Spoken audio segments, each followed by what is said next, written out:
Three members of a drugs gang have been jailed for life for the murder of Anthony Dickens. A fourth man will serve 14 years in prison after being found guilty of manslaughter. Morgan Caldwell, Dominic Hall, and Cole James were found guilty of the 44-year-old's murder and causing grievous bodily harm with intent on another man, Stephen Law. Co-accused Daniel Simpson was cleared of those offences but found guilty of manslaughter and causing grievous bodily harm. Mr. Law had been driving the car shortly before he and Mr. Dickens came under attack. Mr. Law was shot by a BB gun and sustained injuries to his shoulder and arm. Teesside Crown Court heard how the four men sat in a car on Ormay Court in Northamptonby, Middlesbrough, waiting for Mr. Dickens and Mr. Law on the 6th of November last year. Seconds after the two victims came to a stop in the car park, the men used their car to ram into their VW Passat. With their hoods up, the men surrounded the car and smashed its windows. Mr. Dickens crawled onto the back seat, but he was stabbed in the thigh and buttock with a machete. The attack, which took place in the car park of a block of flats, was captured on CCTV, which was played to the jury. Mr. Dickens suffered significant blood loss as the knife cut into the main vein. The court heard his heart stopped beating for 12 minutes, and he suffered a brain injury caused by reduced oxygen or blood flow. He was resuscitated by emergency workers at the scene, but he died in hospital 9 days later. Mr. Law was sitting in the front seat. He was shot with a BB gun, and in addition to serious injuries to his shoulder and arm, he sustained a fractured elbow and broken ribs in the attack. During the trial, the jury heard that Caldwell, 26, ran a drugs business and that James, 18, worked for him. The teen, who was 17 at the time of the attack, testified that he heard that Caldwell was robbed of 20k worth of cocaine and that there was the reason for the attack. James told the jury that he didn't know what was going to happen at the time. The teen heard that then Caldwell went to meet the man to sell the drugs. An unknown man got into his car and passed him a bag to pay for the cocaine.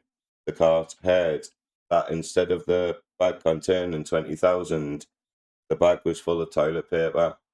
John Elvidge, prosecuting, told the court that Caldwell was furious. The loss of 20,000 of cocaine is no laughing matter. He told the jury, in this type of business, it's humiliating and causes reputational damage, not to mention the issues with cash flow. James testified that he was told by Hall to pass him the gun and machete seconds before the attack. Hall jumped over the bonnet, he said. He was clearly angry. When I passed him the machete, there was blood on the machete. If I didn't pass Hall that gun, maybe that could have been my blood on the machete. The teen had claimed he did not take part in the attack. Simpson, 32, testified that Hall, 25, and the teen got out of the car and began the attack. Simpson said he was in the wrong place at the wrong time and did not take part in the violence.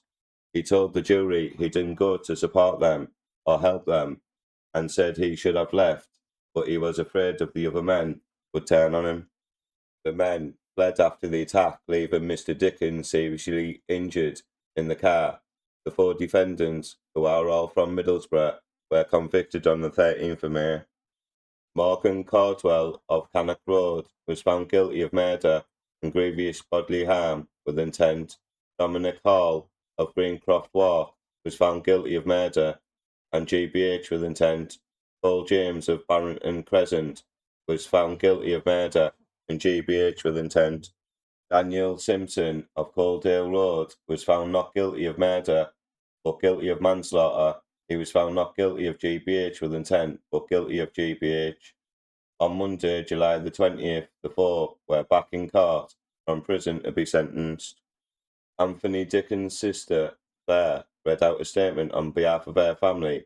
She described their brother as a kind-hearted and fun-spirited person. Anthony was the light of our life, she said, a son, a brother, a dad. The court heard that Mr. Dickens was about to become a grandfather when he was murdered. Claire Dickens said her mother is not the person she used to be. Before Anthony's death, she cries every day. She goes on and sits in Anthony's room. Sitting through the trial has been one of the hardest things we've had to do. We've seen and heard things that no mother, brother, or sister should have to.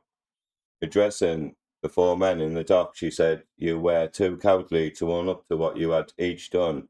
You considered nobody else that night other than yourselves. You felt nothing when you left him there to die. You didn't call for help. You've shown no remorse for Anthony's death. You sat in the dock each day smiling, talking amongst yourselves.